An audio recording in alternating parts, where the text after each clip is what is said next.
The plan for today's video is to talk about all the books that I want to read in March. This is only one is for sure. The rest of them I want to, need to, but it's up in the air what will happen. Coming to the last point of February though, I have had a string of bad luck with the recent reads, and I don't want that to color my judgment into the March ones, so I am re-questioning all the books I have on this list. Just gonna throw that out there. I'm Morgan. If this is your first time here, I hope you like it. Give it a thumbs up if you do. And if you've read any of these, you can let me know what your thoughts on them were. If you think they're going to be awesome, they're totally up my alley, don't worry, it's going to be fine. Or if you'd like to read along with me, that would be fun too. I'm going to go ahead and get started with the actual books that we're reading this month, talking about reading. Hopefully reading. The first one up that has to be a definite, even though it's a chunky one. This is the end of the Remember Earth's Past trilogy by Cixin Liu. That's Death's End. Perfect for the end. It is 700 pages. I really thought it was going to be smaller. I'm still unclear as to why.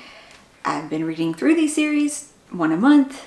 This is the end of the trilogy of where humanity, or not even humanity, a scientist sent out call into the universe saying, you know, we're here, this is what it's about us, and somebody actually answered. So it is Earth having to deal with the crisis of another civilization coming to Earth and wanting to protect humanity, save humanity. And in the second book, we follow from right at the beginning of that crisis to 200 years into the future. And then this one, I think we will have another 200-year time jump. Though based off what I read the description of the main character of this one, I think she was in the first present day point of that time period. And then through the hibernation process that we have, that is never explained how that ever came about, but it's a thing. And they hibernate people and then they wake them up. And they, work, and then they might go back to sleep. And then I think we are going to be at the far future, though, the 400 years that it was going to take the civilization to go from their planet to our planet. And this will happen. Okay, so there's like two more that I should definitely be getting to, but we'll talk about the first one because I actually own it. And that's An Easy Death by Charlene Harris. This was supposed to be the first book in the next Keep It or List It episode that never happened in February. It never got to happen. I did something else, and that's gone. Well, I already talked about it at the beginning of the video. This is the start of another series, though, that is urban fantasy in an alternate reality, though, or an alternate U.S., where the U.S. has split into different countries, and the southwestern country is known as Texoma. It's a world where magic is acknowledged but mistrusted. Battered by a run across the border to Mexico, gunslinger Elizabeth Rose takes an offer from a pair of wizards. She may be young, but Gunny Rose has acquired a fearsome reputation, and the wizards are at a desperate crossroads, even if they won't admit it. This is their final chance to locate the only man they believe can save their Tsar's life. As the trio journey through an altered America, they're set upon by enemies. It's clear that a powerful force does not want them to succeed in their mission. Elizabeth Rose has never failed a client, but here she'll need all her skills to get them out alive. And the blurb says it's an excellent thriller, or extraordinary thriller. So that's an interesting facet to have involved in it. I really hope it turns out much better than my February thriller. That's something for the wrap up, though. We're not going to talk about that here. The last one that I need to read in April, March, because it comes out in April, is A Drop of Corruption by Robert Jackson Bennett. This is the sequel to The Tainted Cup, which is an Anna and Cole mystery, I think is what they've dubbed it. But the series is The Shadow of the Leviathan. And the world that it is in is very awesome. I guess a sort of steampunk feel. There's not magic per se. It is a type of science that involves fungus and these Leviathan creatures. So maybe a little bit of magic? I don't know. There's no seeming foundation for magic, but science. And that was so awesome. They have this fungus thing that is an air purifier. And I think it was also like air conditioning thing. But in the first one, they are on the case because a tree literally grew out of a man. in their Kanto, I think that's what the region was called, and on the trail of the investigation, because Anna is a detective investigator, very eccentric. It's a Sherlock Holmesian kind of situation where we're being told the story from the Watson character. And Dinios himself has some secrets. They go, though, from their location to another location in investigation, and you get to see this Leviathan, and like he describes the Leviathan, it's gross. And some world building things, and it's going to lead to a bigger mystery in general, which I think is where we're maybe going along with this one. So I'm very excited to get to read this one. And then hopefully, well, I say hopefully, but I've already seen, you know, you can look up the cover, as obviously it's right here. Their covers are so cool and pretty, and then it'll go with that one. Though the UK covers are kind of prettier. They just are. The next one that'll probably end up happening, though, depends on the library. I'm sitting at third in line right now, but the estimated time is 4 weeks from earlier this week. So maybe by the end of March, my hold will come back around, because it came in while I was reading The Dark Forest, and I'm like, no, I don't have time to be able to do that. That's not fair. So I had to push it to the next person in line, and it hurt so much because I'd been waiting months for this audiobook, and that's The Prisoner's Throne by Holly Black. Yes, I know I have the physical copy. I could just read it, but it's white, and I don't want my nasty fingerprints on it.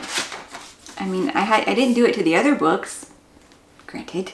I did actually put a slipcover on one of the other books to make sure that I wouldn't, and I have no idea where that thing is anymore. It was one made for textbooks too, so it wasn't even for this size books. So I just wanted to get the audiobook, and then I've been waiting, and I've been waiting. So hopefully this will be the month that I can finish the duology following Prince Oak and Lady Surin that takes place after the Folk of the Air trilogy, where we are in the land of the Fae, in the deviousness, and in the duology, Surin has been living in the mortal world for the past, 10 years since after the trilogy, and while she's in the mortal world, she's not interacting with mortals, and she's not interacting with anybody hardly, so she's not very good in social situations, but Prince Oak finds her and asks for her help in tracking something down. These last two are super up in the air. One of which, because I'm not sure, I originally planned, yes, I was going to just do one a month because the first one was so awesome. Now I'm not as sure after the second one. I mean, still going to read them, but I just don't know if I'm ready or not. Maybe yes, maybe no. We'll find out. But that would be Dungeon Anarchist Cookbook by Matt Dinneman, Book 3 in the Dungeon Crawler Carl series, where we are still following Carl and Princess Donut as they are trying to navigate the dungeon levels, stay alive, with so much coming after them of weird AI, corporations, royal families, and it's hijinks and hilariousness. Book 3 though, I don't even know what the description is, but I know it's going to start on level 4, and I'm very excited for it. Will it happen in March though? I don't know. Okay, actually not the final one. There's a possibility of Blood Over Brighthaven by M.L. Wong, which is this, not even academia, I don't know. It sounds like an older female student has finally been accepted into this magical place where only previously like men are, but she's a scientist. It's not just magic, it's like science and stuff. But to shame her, they give her a janitor as an assistant. And while it doesn't work super well, they don't get along super great, they make a discovery that puts both their lives in danger, and now they have to work together. And of course, all the reviews early coming out, people are loving it. And it already sounded really cool. Even if my description just then was not good, it was already one that I wanted to. So sometime soon, we're going to get to that one. Whether it's March, I don't know. The final one though, I promise, is Sunrise on the Reaping by Suzanne Collins. It comes out in March, and I'm so excited. Where I wasn't super excited when she announced The Ballad of Songbird and Snakes, I was like, oh, okay, prequel, seems odd. Maybe it was just because it was snow. I really kind of enjoyed it. It was a little odd. I say enjoyed it. I had issues with it. I picked things up and it's like, yeah, and he was irritations. it's whatever. But I really, really want to read about Hamish's story. Like, really want to read Hamish's story. So I'm very excited for that. And maybe it's just because I've been talking about it with my son as he started reading it, even though he's going at a snail's pace.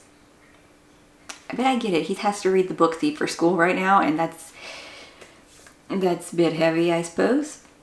Okay, but so I listened to The Hunger Games again recently, and now I'm more excited for The Sunrise on the Reaping. So, yes. Will we get to it in March? Maybe. Probably. Let's go with probably, because that could be a good pick-me-up if some of the other ones aren't coming in or going well. Not that I think they're not going to go well. Let's not jinx things. Where's the wood? The beginning of our pile of possibilities. If we can actually manage to keep it a listed episode, then there will be many more added. I should probably go ahead and start that at the beginning of the month, but then I don't want to bring this month's funk into that, because that's really a doomed experiment. I would love to know what you guys are reading in March, if you've read any of these, what your takes on them were, and just how you're doing today. If you enjoyed this video, please hit the like button and check out some of my other ones. That way you'll know if you want to subscribe to the channel and stick around for more videos. Like every Monday, we go over even more books coming out to add to your TBRs, so you'll never be out of options. I hope you're having a great day, finding something good to read, and I'll see you in the next one.